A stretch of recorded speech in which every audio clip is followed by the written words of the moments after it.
जय हिंद दोस्तों, Indian army का नोटिफिकेशन आ गया और जो बच्चे इंडियन आर्मी में भर्ती होना चाहते हैं उन लोगों के लिए खुशखबरी भी है। जनवरी लास्ट में आपके स्क्रीन के ऊपर आ जाएगा कि इंडियन आर्मी में जो भी बच्चे एलिजिबल हैं, जीडी, ट्रेडमैन, क्लर्क और नर्सिंग असिस्टेंट वाले बच्चे। नर्सिंग असिस्टेंट वाले के लिए थोड़ा सा डाउट है, अदरवाइज ये चारों वैकेंसीज के लिए आप फॉर्म भर सकते हैं और आप इंडियन आर्मी में भर्ती हो सकते हैं। सर एज कितनी है इंडियन आर्मी की? इंडियन आर्मी के अंदर एज है, जो जीडी वाले बच्चे हैं वो 17.5 साल से लेकर के 21 साल तक के होंगे और उनका जो एजुकेशन होगा 10वीं पास, 45% रिक्वायरमेंट है और इस सब्जेक्ट में कितना होगा 33% होगा, तब जाकर के वो बच्चा इंडियन आर्मी के जीडी में हाइट 170 के साथ क्वालिफाई होगा। नर्सिंग असिस्टेंट की सर कितनी है? नर्सिंग असिस्टेंट का हाइट भी 170 ही है एज?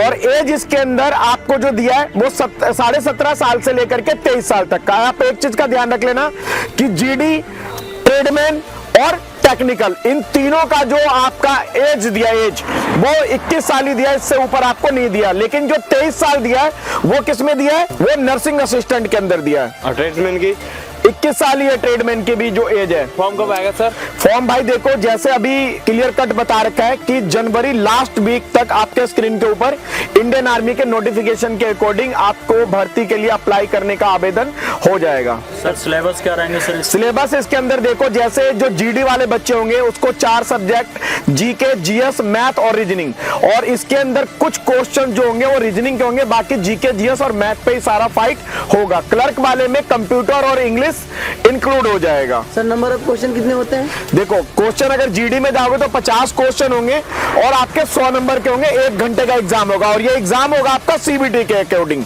आप अगर सीबीटी पे कंटिन्यू अगर आप प्रैक्टिस करते हो तो आपका आधा से ज्यादा कंपटीशन वहीं पे खत्म हो जाएगा, क्योंकि मोस्टली बच्चे जो इसके अंदर एग्जाम देने जाएंगे उन्होंने सीबीटी पे कभी प्रैक्टिस नहीं किया होगा। तो आपके गुरुकुल के अंदर है, आप अपना टाइम टेबल के अकॉर्डिंग हर रोज एक एग्जाम, दिन में या रात में या दोपहर में कभी भी आप एक एग्जाम दे करके आराम से निश्चिंत होकर के सो, अगर आपको भर्ती होना है तो।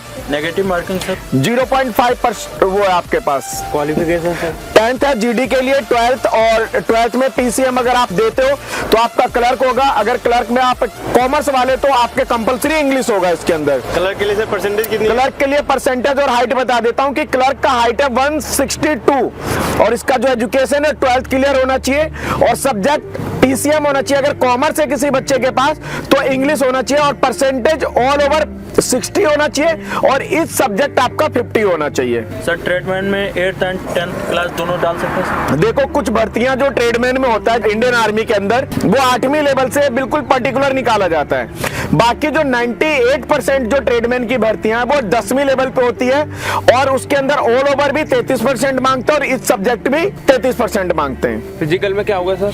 फिजिकल के अंदर इसके अंदर जीडी और ट्रेडमैन दोनों का फिजिकल बिल्कुल सेम होता है। आपका 1600 मीटर का रनिंग, जिसमें गवर्नमेंट का जो स्टैंडर्ड टाइमिंग अभी दिया सीबीटी वाले के जो पैटर्न किया उसके बाद आपका एक्सीलेंट ग्रुप है वो 5:30 तक होगा, जिसको 60 नंबर रनिंग में मिलेंगे और सेकंड ग्रुप होगा उसको 5:31 से लेकर के 5:45 तक, जिसको 48 नंबर देंगे। और जो 10 बीम होगा वो 40 नंबर का होगा। इसके अंदर जिगजैग बैलेंसिंग होगा और 9-5 डिच जो आपका क्वालिफाई इवेंट होगा। Sir high jump, long jump? High jump और लॉन्ग जंप इंडियन आर्मी के किसी भी भर्ती में नहीं होता, उसके जगह पे 9-5 डिच होता है जिसको गड्ढा कूद बोलते हैं। स्टार्टिंग सैलरी क्या होगी सर? ये बढ़िया क्वेश्चन है कि जो अग्निवीर के अंदर है आपका बेसिक जो आपका कट पिट करके सैलरी बनेगा वो 30,000 रुपए सैलरी बनेगा। लेकिन अगर आप कोई हाईएल्टी एरिया में जाते हैं, सियाचिन में जाते हैं या कोई सीआई एरिया में जाते हैं या फिर आप कोई ऐसे एरिया में जाते हैं जहां पे वहां का अलाउंस है, हापा है, चापा है, सारी चीजें मिलाकर के एक जवान की सैलरी 40 से 50,000 रुपए जाएगा। 4 साल की नौकरी है, 4 साल में जो एक्सीलेंट परफॉर्मेंस रखेगा उसके बाद 50% कंटिन्यू में चला जाएगा और जो एक्सीलेंट नहीं रखेगा वो आ जाएगा किसमें? एक्स सर्विसमैन के कोटे में। एक्स सर्विसमैन के कोटे से वो कोई भी भर्ती, अगर वो असम राइफल में जाता तो पूरा कोटा मिलेगा उसको, स्टेट पुलिस में जाता तो 33% का कोटा उसको मिलेगा और जब रिटायरमेंट होगा तो उसको वहां पे 13 से 14 लाख रुपए कैश मिलेगा। और उस बच्चे को जो इंडियन आर्मी की तरफ से अगर कोई वो लाइसेंस लेना चाहता पिस्टल का या राइफल का वो ले सकता है। सिविल में जॉब करना चाहता है तो सिविल में, नहीं तो गवर्नमेंट जॉब के लिए अप्लाई करना चाहता है तो गवर्नमेंट जॉब के लिए अप्लाई कर सकता है। मेडिकल में क्या होगा? मेडिकल के अंदर जो भी इंडियन आर्मी का चाहे वो जीडी, क्लर्क, ट्रेडमैन या नर्सिंग असिस्टेंट हो।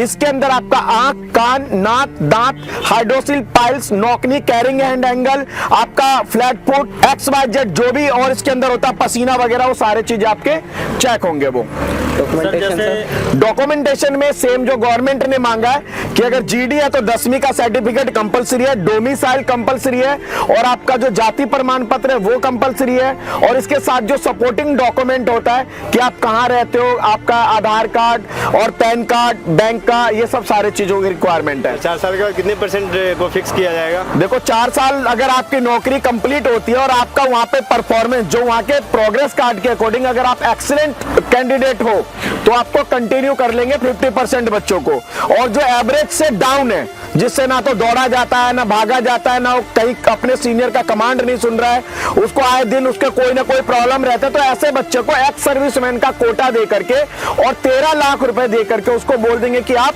अपना सिविल के अंदर कोई गवर्नमेंट जॉब में फाइट करो। और कोई एनी क्वेश्चन? No sir. तो जो भी बच्चे अपना इंडियन आर्मी का सपना लेकर के और भर्ती होना चाहते हैं वो अपनी तैयारी शुरू कर दें, क्योंकि आपके भर्ती आपके बिल्कुल बहुत नजदीक आ गया है, और आपको अपना पढ़ाई और आपको अपना फिजिकल और उसके साथ साथ मेडिकल डॉक्यूमेंटेशन भी कंप्लीट रेडी करके और आपको अपने सपने को पूरा करना है, तो आपको अपनी आंखें खोल करके मेहनत करना शुरू कर देना चाहिए।